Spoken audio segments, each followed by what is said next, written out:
Hey, everybody. Welcome to West Coast Massholes. We're Massholes who live on the West Coast. I'm Todd Anderson. Yes, and I'm Todd Anderson too. We've got the same hair today. That's Yeah, I, amazing. I, I decided to let it grow out from last week. It grows too fast. Everybody thinks I'm just like a balding man, and I just no, I just have extremely fast growing hair. So I got sick of it. I get I you. always just shave it off. That's You know, that's great. You look like that guy who makes those paintings. Bob Ross. Yeah, Yeah, that guy. happy paint a happy little tree. Yeah. I kind of think I look like you a little bit, except maybe You I need to do. pull You it up do. here a little bit. You definitely have the Michael C. Riley look. Thomas C. Riley, sorry. John C. Uh, Riley. John, see, I can't even get his first name right. I got his middle initial and last name right. Yeah. Yeah, when he does the scientist guy, Dr. Steve Brule. yeah, you look a lot like him. I thought those guys were my friends, but they just turned out to be a bunch of hunks. Yeah. That's Dr. Steve Brule. So you study him, right? This is like he's a mentor. I certainly love Dr. Steve Brule. I was a big Tim and Eric Awesome Show Great Job fan, Uh where huh. Dr. Steve Brule was birthed, and I rather enjoyed the spin-off series. Check it out with Dr. Steve Brule. Uh, Mm. like that character made me cry laughing more than once. Yeah, he's pretty genius. Yeah. Yeah. Um, I have a question for you, but before I get to that question, I have a new segment, because Ding ding we're ding ding.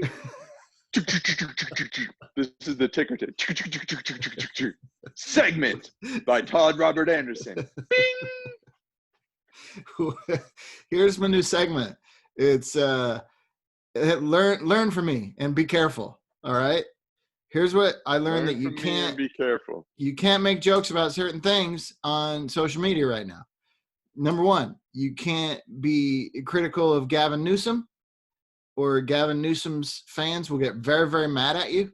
So, Oh, okay. What so happened? What happened? I want to know. I just, I cracked a joke about, wouldn't it be nice if, Gavin Newsom had the courage of his convictions, and kept things closed Oh yeah, instead yeah, of yeah, yeah. soft I reopening, and get her. So people got mad at me about that. And then the other thing you really, really can't make jokes about is Hamilton. Don't make any disparaging jokes about Hamilton. People get fucking angry as shit about that. I didn't even, I didn't even, I didn't even say anything negative about the show uh, itself. I've not seen it. I've heard the music. It sounds like a musical to me. I'm not a it fan is of a the well. There's musical. not. I think it's the entire show is music. I believe Yeah, everything it's is just, either rapped or sung. Yeah. yeah, yeah. And I heard it, and I was like, oh, okay. It's not my thing. I don't like musicals. I just don't Mm. like the medium. I don't like the aesthetic of musicals. Like, people said the same thing about Book of Mormon a bunch of years ago. Even if you don't like musicals, this is an amazing show. And I heard the music, and I was like, no, I don't think I'll like that show, because I don't like musical music. That's all it is. Has nothing to Hmm. do with the show. It's just a thing that I don't like. But I made a joke because, like, everywhere I looked online, it was Hamilton this and Hamilton that. And I was just joking, shut up about Hamilton. And people got mad about it. So don't do that. Just don't. I think you got the laugh emoji from me because I was like I thought it was funny. Yeah, But see, that's why we're massholes we're because we find Massholes. humor in that in being that way. I guess I don't know. I don't see anything wrong with your statement. You know? Well, I Yeah. I think you're right. I think I do have it's ingrained in me because of the 18 years I spent growing up in Massachusetts. I guess that sort of, that caustic humor that Hmm. Massholes have, and not, it doesn't sit well with everybody, I guess. But No, like, I was not at just all. surprised at how angry people got at me about a fucking musical. But Uh, respect. You love your musical. That's great. Right? uh, yeah. Awesome. I was just kidding. Just a joke. Um, Yeah, it was. I watched half of it And not that I'm not going to watch the rest. It just happened to be late at night, and my lady fell asleep, and she said, "Let's go to bed." And I'm like, "All right." We went to bed, and I just haven't gotten back to it. I found it quite entertaining. I found the some of the actors to be extremely talented, and were able to do some phenomenal things. And yeah, but I understand what you're saying. Like it was definitely and I'm not a hater of musicals. I'm not a hater of them. But it was as much as I liked Hamilton thus far, and I'm going to watch the rest because I think those guys are great and just want to see these guys do what they do. It's hard to follow a story. For me, anyways, it was hard. I have to like kind of wait a second. What are they saying? And Yeah, I heard that's it's a big hard. thing. Like, yeah, Somebody said to me, if you do watch it, that it helps to watch it with subtitles. that's what I heard too, Yeah. and that's unfortunate because I think. Does that mean the story's not being told well, or it's just such a new medium, which I think is dope? I'm a big hip hop fan and rap fan, and the way they do the speech singing and the rapping, and then bust out into melody as well. I thought it was cool. I'm a big music guy. I love that. So Well, it's just hard for me to follow an entire story through that medium. yeah, I get it. Mm-hmm. Yeah, I don't like hate is the wrong word. I don't want. I reserve my hate. It's too late. It's too late. It's too late. You said it. No, you You're said not it. allowed forgiveness. You said You it. hate I it. said. You I said said it. I don't like. I said I don't like. I don't like. You turned it into hate. Hamilton hater. Hamilton hater. You took my words and you twisted them into hatred. You live and see me. I do. Oh, I love that hair of yours. Thanks, man. Sorry. It's really, you know what? My kid, who's 14, has like the tightest curls, and I remember, and I'm trying to talk him into growing a fro, because he can grow a serious fro like I had when I was a kid. My hair is thinning now, and it doesn't have the same girth, tightness that it did when I was young. I don't know what that is about, but his is crazy tight. That's awesome. Yeah. You really convince him, because I mean, from a guy who's real thin, I wish I had that. That's a little itchy, that one. But yeah, that'd wig, be yeah. Oh yeah, it looks like a high quality wig. I'm surprised it was itchy. I mean, high quality. I think it cost me $20 one Halloween. So, my God. You would should think return that it. would. If it's making you itchy, it's no good. Return it. And yeah, I mean, they'll take it like 4 years later, right? Yeah. Say it's itchy. Give them that $20 back. So I had a question for you. This is not really a segment, but maybe it is. It's like a hypothetical. It's a what if. And we've been talking a lot about, waking up to the realities of racism and prejudices and all those things in our strange country.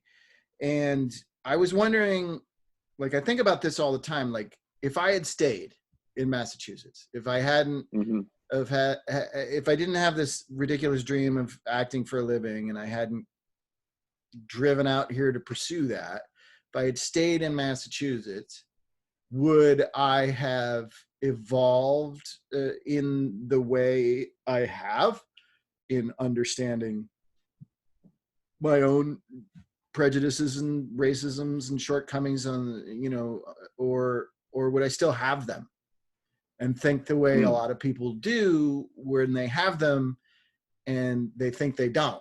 You know what I mean? Like, would I have maintained that stuff in Mass? Do you think you would have? I mean, do you think, like, moving?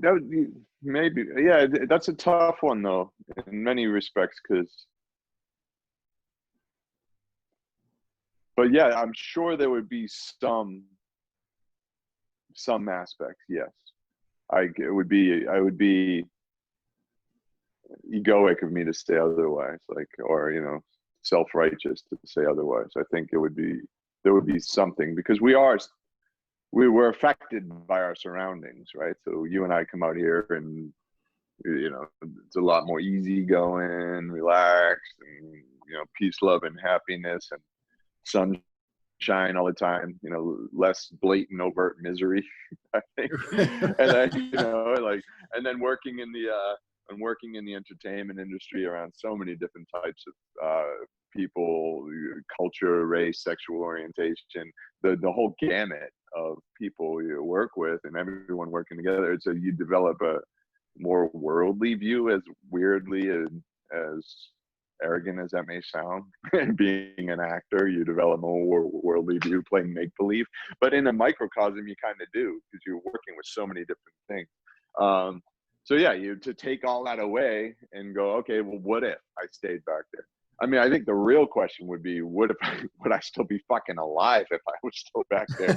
And chances are, no. I'd probably be freaking, I've gotten into some serious drugs and or probably, you know, offed myself or something. And that's not to say that I don't love Massachusetts and the people in it and the family and all that. It's just me personally, my own mental well-being probably could not. But to get back to the what if about the racial racisms and prejudices and beliefs and ideas, yeah, probably some. I probably have some. You know, like recently there's this big thing with my high school going on about replacing the mascot, and which is we were the Red Raiders, which is no better than the Redskins. And I think they may have changed the name to Raiders, which I'm like, cool, that's cool, that's a step in the right direction. But the mascot is still depicted as it's actually a caricature of this guy named Dr. Yakubian. And I'm not sure of his native heritage. I don't think he is. I think Yakubian is Armenian, maybe Armenian or something like that. I don't know. I don't know the whole history behind why he's the mascot. However, he's shirtless, dressed in traditional First Nations garb with a tomahawk and feather and everything. So there was a petition to change the mascot because it could be demeaning. And it's been protested by local indigenous tribes. So it is offending the people it's offending. It's depicting. But you not believe the same people who would side with Black Lives Matter and the same people who would vote for left always and speak out against injustices are the same people that are signing petitions to keep this like holy mascot for some reason.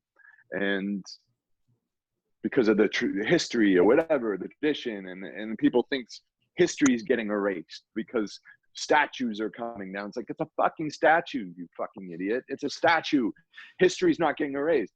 A friend of mine, a quick side segment, a friend of mine posted on Facebook, it was genius. He goes, yeah, I brought my new girlfriend over to my apartment, and she was pissed off because there was all these pictures of all my ex-girlfriends on the walls and like little statues of my ex-girlfriend. She's like, what the hell is this? He's like, it's my heritage. God, you can't respect my heritage. And her reply was like, shut up, you're a stupid fucking idiot, and it's all bullshit. And you put it in different perspective, you see how absurd it is, right? You have a past, your history doesn't get erased because you're not with the high school girlfriend you were with. Your friendship that maybe divulged years ago doesn't mean that's not part of your history, doesn't mean it's part of your experience. So it's like this weird whole tightening, and I'm wondering how much of me would have been, in that. But if I hadn't been back here, I don't know. But I do have First Nation heritage in me, and people like to make fun of that because, it's weird. It's like people are okay to talk about, oh yeah, we did slavery, we did that, we really fucked up there, America, but don't talk about like the total fucking pillaging of the people who lived here to begin with.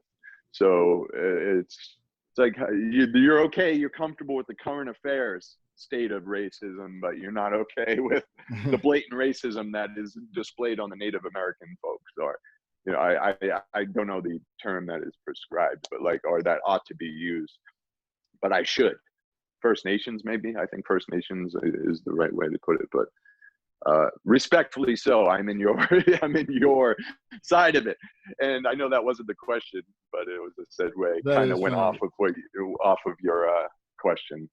The best joke I heard about the statues on Twitter, I can't remember who said it. Some guy I don't know, but it made me laugh because somebody retweeted it into my feed. The Hitler one? Yeah, the Hitler one. That's hilarious. Say it though. Say it for our viewers. Well, I'm paraphrasing, but basically he said, look, I wouldn't have known anything about the rise of Nazi Germany and the Holocaust if my dad hadn't put a statue of Hitler in my bedroom while I was growing up. It's just like, yeah, of course you need statues to learn about history. Right? Yeah, that's why. I mean, everything I've ever learned about the history of the world is because of statues. It's so funny to me that there's so much talk about statues, because statues are not a thing that ever did anything for me. I don't notice statues. I care about statues. Yeah. I care about statues about as much as I care about musicals, you know? Yeah. Hamilton hater! Hamilton! Well, I guess if I lived in a place where actual Confederate statues existed, I'd probably hate statues, actually. I would actually hate statues. But I want to reiterate, I do not hate musicals. Oh, no, you froze on me.